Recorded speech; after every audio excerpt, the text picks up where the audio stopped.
Noong madaling araw ng Hunyo 1991, mahimbing pang natutulog ang mga mamamayan na nasa paligid ng Mount Pinatubo nang bigla silang nagising ng isang malakas na dagundong na parang galing sa ilalim ng lupa. At nang lumabas sila sa kanilang kinaroroonan ay laking gulat nila nang makita ang halos 20 kilometrong taas ng bumubulwak na abo mula sa bundok, at ang mga sumunod na pangyayari ay naging isa sa pinakamakapaminsala natural na kalamidad sa kasaysayan ng buong mundo, kung saan daan-daan ang nasawi at inabot ng ilang taon ng dulot na pasakit sa mga taong naninirahan sa paligid ng bundok na ito. Ito ang mga nakakatakot na sandali sa likod ng pagsabog ng Mount Pinatubo.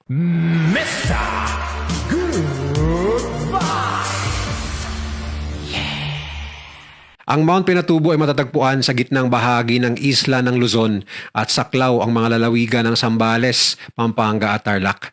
Isa itong bulkan na bahagi ng Luzon Volcanic Arc na nabuo dahil sa banggaan ng mga tectonic plate sa ilalim ng Pilipinas. Sa loob ng mahabang panahon bago ang pagsabog, ang Pinatubo ay tinuturing na tahimik at hindi aktibong banta. Maraming naniniwala na ito ay natutulog, kaya hindi ito kinatatakutan ng mga komunidad sa paligid. Ang kapaligiran ng bundok ay binubuo ng malalawak na kapatagan, kagubatan at mga ilog na dumadaloy pababa patungo sa mabababang lugar. May mga tag-ulan mula Hunyo hanggang Oktubre. Dahil dito, sanay ang mga residente sa malalakas na ulan, pagbaha at panapanahong bagyo, ngunit hindi sa posibilidad ng isang napakalaking pagsabog ng bulkan. Libu-libong pamilya ang naninirahan sa mga kapatagan sa paligid ng Pinatubo. Karamihan ay umaasa sa pagsasaka, pangingisda at pang-araw-araw na trabaho sa mga kalapit na bayan at lungsod tulad ng Angeles City at Clark Air Base, na noong panahong yon ay mahalagang sentrong pang-ekonomiya at militar. Para sa marami, ang lugar ay hindi lamang tirahan kundi pinagmumulan ng kabuhayan at katatagan. Sa mas mataas na bahagi ng bundok naninirahan ang mga Aita, isang katutubong grupo na matagal nang nakaugat sa lugar. Ang kanilang pamumuhay ay malapit sa kalikasan at nakabatay sa pangangaso, pangunguha ng halaman at maliit na pagsasaka. Para sa kanila, ang bundok ay tahanan at bahagi ng kanilang kultura.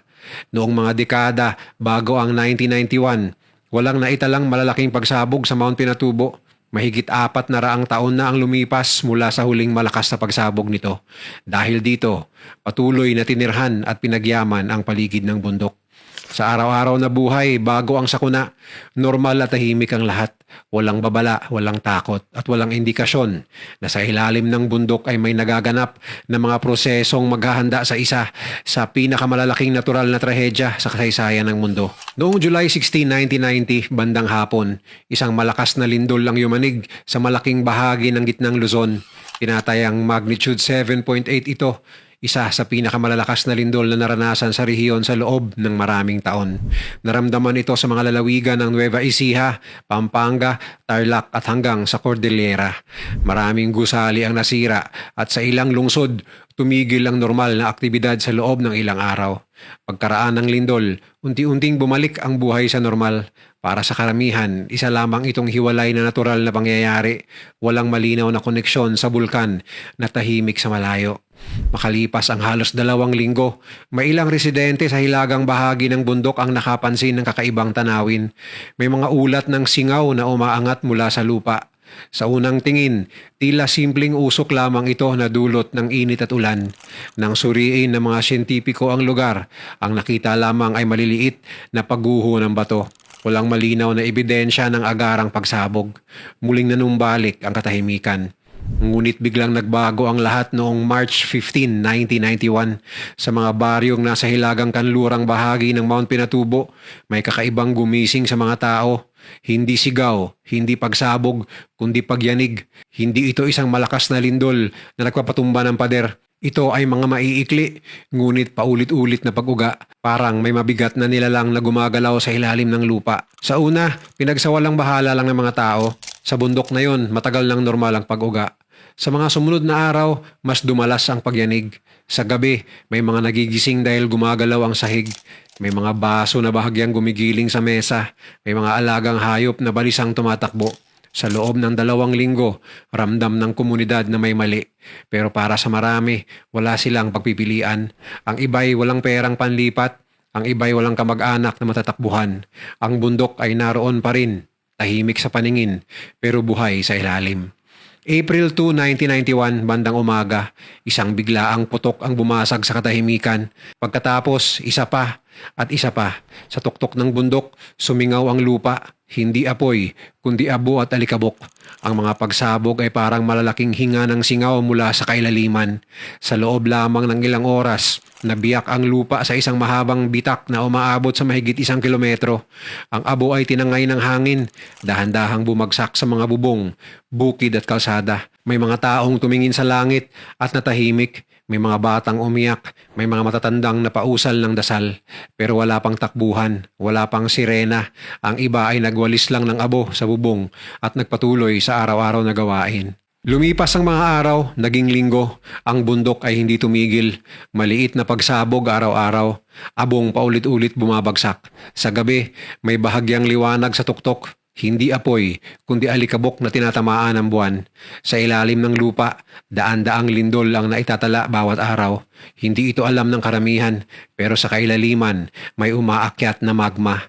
Kalagitnaan ng May 1991, may mga araw na tila humuhupa ang lahat.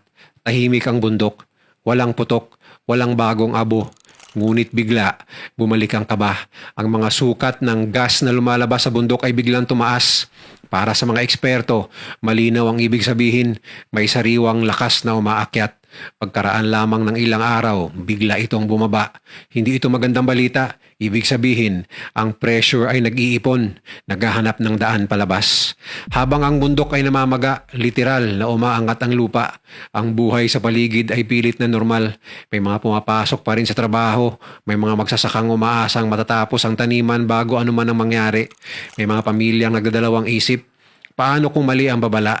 Paano kung iwan namin ang bahay at wala namang mangyari? Pagsapit ng April 7, 1991, dumating ang unang utos ng paglikas. Sa una, ilan lang ang sumunod. Ang mga pinakamalalapit lamang sa bundok, may mga umalis agad, may mga nagpaiwan. Ngunit habang lumilipas sa mga linggo, tumataas ang alert level. Sa bawat anunsyo, mas bumibigat ang desisyon. Umalis ba ngayon o maghintay pa? Pagsapit ng June 7, 1991, malawakang paglikas ang ipinag-utos. Sa araw na yon, libu-libong pamilya ang nag-impake ng nagmamadali. Ang ilan ay may dalang damit at dokumento. Ang ilan, larawan lang ng pamilya. Ang iba, wala halos kahit ano. Sa mga kalsada, mabagal ang daloy ng mga sasakyan. May umiiyak, may tahimik lang na nakatitig sa likod. Sa mga bahay na maaaring hindi na nila muling makita. Sa mga evacuation center, dikit-dikit ang mga tao. Mainit, maingay, mabigat ang hangin. Sa gabi, maririnig ang pag-ubo dahil sa abo. May mga batang nagtatanong kung kailan sila uuwi. Walang makasagot. Sa malayo, ang bundok ay patuloy na nag-aalboroto. June 12, 1991, 3:41 ng madaling araw, habang natutulog ang karamihan sa mga evacuation center at sa mga bahay na hindi patuluyang naiwan, gumising ang buong rehiyon sa isang dagundong. Hindi ito parang kulog, hindi rin parang lindol. Isa itong malalim, mabigat na tunog na parang may higanteng pader na bumigay sa ilalim ng lupa. Sa tuktok ng Mount Pinatubo, isang makapal na haligi ng abo ang bumulwak pa itaas. Sa loob lamang ng ilang minuto, umabot ito sa halos 20 kilometro ang taas. Sa malalayong bayan, may mga taong napahinto sa paglalakad. May mga driver na biglang huminto sa gitna ng kalsada. Ang ilan ay napatingala at doon nila nakita ang langit na unti-unting nagdidilim sa gitna ng madaling araw. Sa mga evacuation center, may mga nagising sa sigawan, may mga nagdasal, may yumakap sa anak. Ang iba ay tahimik lang, nakatingin sa direksyon ng bundok. Pero hindi pa yon ang rurok. Pagdating ng umaga ng June 12, muling sumabog ang bulkan, mas malakas at mas matagal. Ang araw ay pilit sumisilip pero tinatakpan ng abo. Ang hangin ay naging mabigat. Ang bawat paghinga ay may kasamang alikabok. Sa mga bayan, nagsimulang bumagsak ang abo. Una ay parang ambon, pagkatapos ay parang buhangin, hanggang sa maging makapal na kumot sa lupa. June 13, madaling araw, may sandaling tahimik ang lahat. Walang putok, walang dagundong. Ang ilan ay umasa, baka tapos na. Pagdating ng umaga, nagkamali sila. Sunod-sunod ang pagsabog. Mas mataas ang inabot ng abo, mahigit 24 kilometers. Sa mga gilid ng bundok, may biglang rumaragas ang mainit na ulap. Hindi ito simpleng usok, ito ay halo ng nagbabagang gas, abo at bato. Gumagalaw ng napakabilis, dumadaan sa mga daluyan ng ilog na parang wala itong sinasanto. May mga taong hindi nakaalis sa tamang oras. May mga naiwan sa mabababang lugar, umaasang lilipas din ito. Sa ilang komunidad, ang init at biglaang pagguho ay wala nang binigyan ng pagkakataong tumakbo. Ang mga bahay na yari sa magagaan na materyales ay tinangay o tinabunan. Sa loob lamang ng ilang minuto, may mga pamilyang tuluyang nawala. Sa langit, may kidlat sa loob ng ulap ng abo. Hindi ulan, hindi bagyo, parang mismong bulkan ang naglalabas ng liwanag habang sumisigaw. Ang lupa ay patuloy na umuuga, ang mga poste ay bahagyang yumuyuko, ang tunog ng pagsabog ay paulit-ulit, walang pahinga. June 14, bandang 1:09 ng hapon, isa pang malakas na pagsabog ang yumanig sa buong rehiyon. Sa puntong ito, malinaw na ang saklaw ng sakuna. Ang abo ay umabot na sa napakalawak na lugar. Ang mga bubong ay unti-unting nagbibigatan. Ang ilan ay biglang bumigay. Walang babala. May mga taong naipit sa loob. May mga sugatan. May mga hindi na nakaabot. Pagsapit ng gabi, halos wala nang makita. Ang mga ilaw ay hindi sapat. Ang paligid ay kulay abo. Ang tahimik na gabi ay napalitan ng tunog ng pagguho, pag-iyak at dasal. June 15, 1991, 1:42 ng hapon. Ito na ang sandaling tuluyang bumigay ang mundo. Isang pagsabog na mas malakas kaysa sa lahat ng nauna. Ang bundok ay tila sumabog mula sa loob. At sa ilang minuto lang, isang ulap na halos 40 kilometers ang taas ay umakyat sa himpapawid. Ang pressure sa hangin ay biglang nagbago. May mga nakaramdam na parang tinulak ang dibdib nila. Kasabay nito, gumuho ang tuktok ng bundok. Ang lupa ay bumigay pababa at nabuo ang isang napakalaking bunganga. Ang dating hugis ng bundok ay tuluyang naglaho. Sa mga dalisdis, rumagasa ang napakalaking pyroclastic flow, parang mga alon ng apoy at abo. Pinuno nila ang mga lambak, tinabunan ng mga ilog, tinumba ang mga puno. Sa ilang lugar, umabot sa daan-daang metro ang kapal ng naipong material. At saka dumating ang ulan. Malakas, walang tigil. Ang ulan ay humalo sa abo at naging putik na parang rumaragas ang pader. Nabuo ang unang malalaking lahar. Dumaan ito sa mga ilog at kapatagan. Tinatangay ang lahat ng madadaanan. Ang tunog nito ay parang tren na walang preno, gumugulong sa dilim. Ang abo ay bumabagsak na parang basang niebe, mabigat at siksik. Maraming bubong ang tuluyang bumigay. May mga gusaling gumuho habang may tao pa sa loob. Sa loob ng 36 na oras, halos ganap na dilim ang bumalot sa gitnang Luzon. Sa lupa, putol ang komunikasyon, nawawala ang mga daan, wasak ang mga tulay. Sa himpapawid, may mga eroplanong hindi sinasadyang pumasok sa ulap ng abo at napinsala. Sa loob lamang ng 3 araw, ang bundok ay naging sentro ng isa sa pinakamalaking pagsabog ng ika-20 siglo. Sa sandaling yon, malinaw ang isang katotohanan, ang mga nakaligtas ay hindi lang tumakas, nakipaglaban sila para mabuhay. Pagkaraan ng rurok ng pagsabog noong June 15, hindi agad dumating ang katahimikan. Ang mga nakaligtas ay nagkalat. Ang ilan ay nasa mga evacuation center. Ang iba ay nagkubli sa mga paaralan, gymnasium, at kahit sa mga bahay ng kamag-anak na mas malayo sa bundok. Walang malinaw na balita, walang signal, walang katiyakan kung ligtas na ba talaga. Sa loob ng mga evacuation center, dikit-dikit na mga tao. Mainit sa araw, malamig sa gabi. Ang hangin ay puno pa rin ng abo. May mga batang umiiyak sa gutom. May matatandang hirap huminga.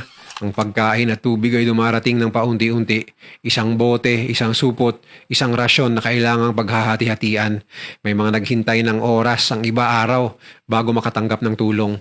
Walang reklamo dahil alam ng lahat na mas marami pa ang mas nangangailangan.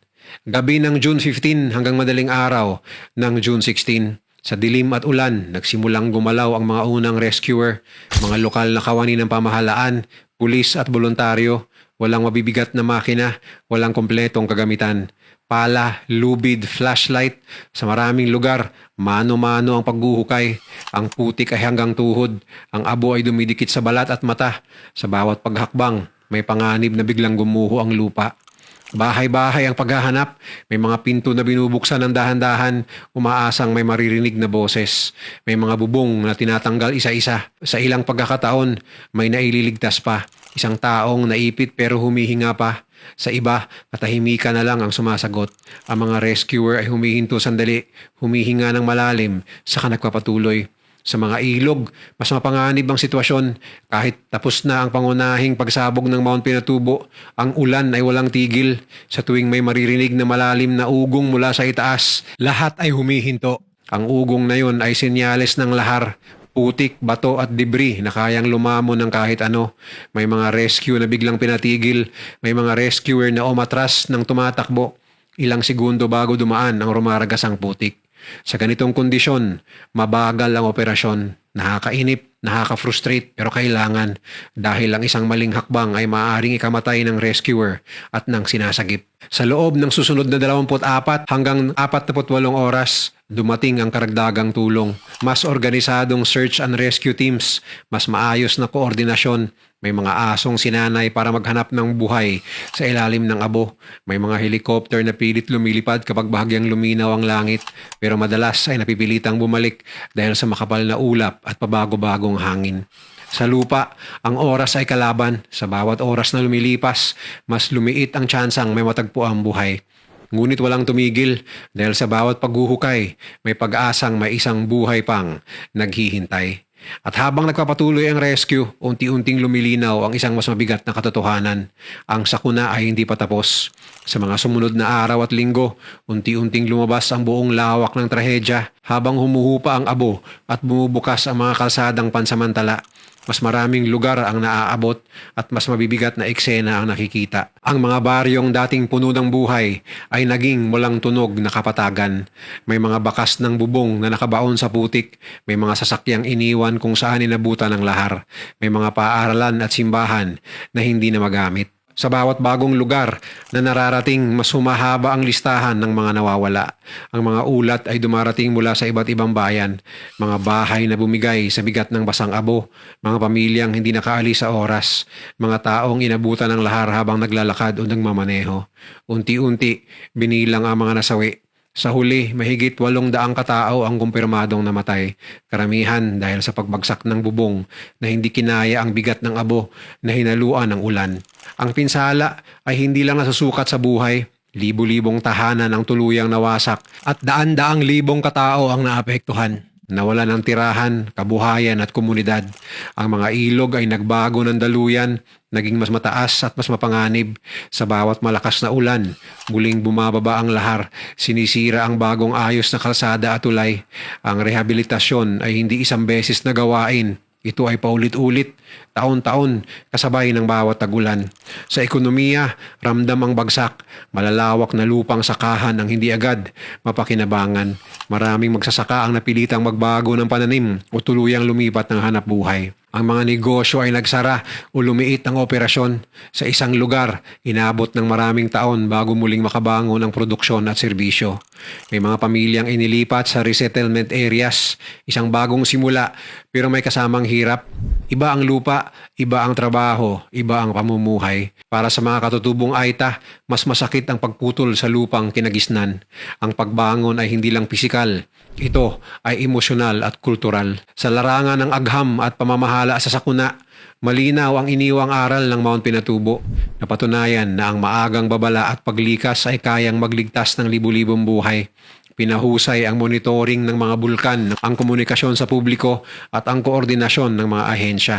Naging batayan ito ng mas malinaw na evacuation protocols at mas maingat na land use planning sa mga lugar na may mataas na panganib. Ang trahedyang ito ay paaalala na ang tahimik na kalikasan ay maaaring magbago sa loob ng oras. Na ang agham ay sandigan pero ang desisyon ng tao, ang pakikinig at pagkilo sa tamang panahon, ang tunay na nagliligtas ng buhay. Sa huli, hindi lang ito kwento ng pagkawasak, kundi ng bayanihan, paghahanda at mabagal ngunit matibay na pagbangon. Tahimik, totoo, mabigat, ngunit palaging may dalang pag-asa. Kung nagustuhan mo ang video na to, share mo naman sa iba at mag-subscribe ka na rin. Panoorin mo na rin yung mga videos na nasa kanan para lalo pang maubos ang oras mo.